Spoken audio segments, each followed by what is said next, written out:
عزت اس کے حوالے کر رہی تھی جو کہ اس کا محرم نہیں تھا۔ مجھے بس یہ بات بہت بری لگ رہی تھی۔ لڑکیوں کو اپنے آپ کو یوں بے قیمت نہیں کرنا چاہیے، لیکن بہرحال یہ اس کا اپنا ذاتی مسئلہ تھا۔ کچھ دیر میں بیڈ پر لیٹی رہی اور اس لڑکی کے بارے میں ہی سوچتی رہی۔ پتہ نہیں کب اور کیسے میری آنکھ لگ گئی۔ صبح جب میں اٹھی تو کافی فریش تھی۔ میں نے گھڑی کی طرف نظر ڈالی تو ناشتہ لگنے میں ابھی آدھا گھنٹہ باقی تھا۔ میں نے شاور لیا، کپڑے بدلے۔ جیسے ہی اپنے کمرے سے باہر نکلی تو اسد ہاتھ باندھے سامنے اپنے کمرے کے دروازے پر کھڑا مجھے ہی دیکھ رہا تھا۔ میں نے ایک نظر اس پر ڈالی اور نظر چرا لی، اس سے پہلے کہ میں لاؤنج میں جاتی اور سیڑھیوں سے نیچے اترتی۔ وہ کہنے لگا، ماہرہ میری بات سنو۔ بڑا سخت لہجہ تھا اس کا۔ میرے قدم وہیں پر رک گئے۔ میں نے پلٹ کر کہا، جی کہیے۔ وہ چلتا ہوا میرے پاس آیا، اپنے ٹراؤزر کی جیبوں میں اپنے دونوں ہاتھ ڈالے۔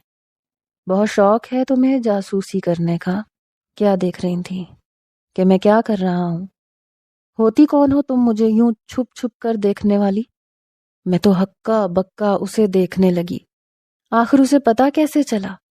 بڑے غصے سے وہ میرے قریب آیا، کہنے لگا، میں اب بھی وہی اسد ہوں، بالکل ویسا ہی ہوں، ذرا بھی نہیں بدلا۔ میرا دل تو یہ سب سن کر کسی سوکھے پتے کی طرح سے کانپ رہا تھا۔ میں فوراً سے نیچے کا زینہ اتر گئی۔ ڈائننگ ٹیبل سج چکا تھا، سب ناشتہ کر رہے تھے۔ مجھے دیکھ کر میری دادی کہنے لگی، ادھر آؤ بیٹا۔ میں ان کے سامنے والی کرسی پر بیٹھ گئی۔ کچھ ہی دیر میں اسد بھی نیچے اتر آیا، میرے برابر والی کرسی گھسیٹی اور اس پر بیٹھ گیا۔ اسے اپنے برابر میں بیٹھا دیکھ کر تو میری جان نکلی تھی، لیکن بعد میں جو حرکتیں اس نے میرے ساتھ کرنی شروع کی، میں بدحواس ہو کر رہ گئی۔ مجھ سے کہنے لگا، مجھے بریڈ کی سلائس پر جیم لگا کے دے دو۔ میں نے بریڈ پکڑی اور اس پر جیم لگانے لگی۔ مجھے یوں لگا جیسے میرے پیر پر کوئی چیز چل رہی ہے۔ اس سے پہلے کہ میں اچنبھے میں آتی، اس نے میرے پیر پر اپنا پیر رکھ دیا۔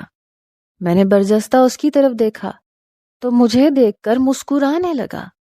میں بے حد نروس تھی، اپنے پاؤں کو اس کے پاؤں سے پیچھے کرنے کی کوشش کر رہی تھی، لیکن اس کے پاؤں کا دباؤ میرے پاؤں پر بڑھتا جا رہا تھا۔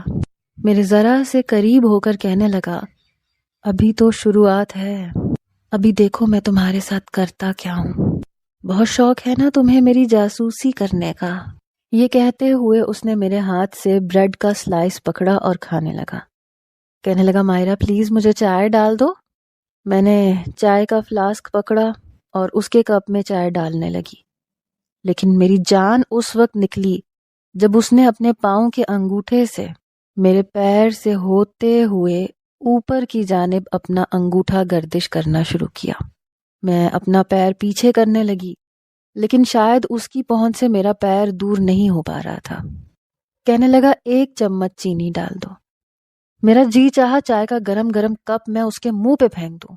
میں بری طرح سے گھبرا گئی تھی۔ اس کی حرکتوں سے میرے دل کی دھڑکنیں بڑھنے لگی تھیں۔ میں نے چینی اس کے کپ میں ڈالی، وہ مسکرانے لگا۔ میں نے چائے اپنے کپ میں ڈالی، ڈر کے مارے بار بار میرے ماتھے پر پسینہ آ رہا تھا۔ پھر سے میرے قریب ہوا، دھیرے سے کہنے لگا، ابھی تو شروعات کی ہے اور تمہارے پسینے بھی چھوٹنے لگے، آگے تو پتہ نہیں کیا ہوگا تمہارے ساتھ۔ میں نے چائے کے گرم گرم گھونٹ اپنے اندر لیے اور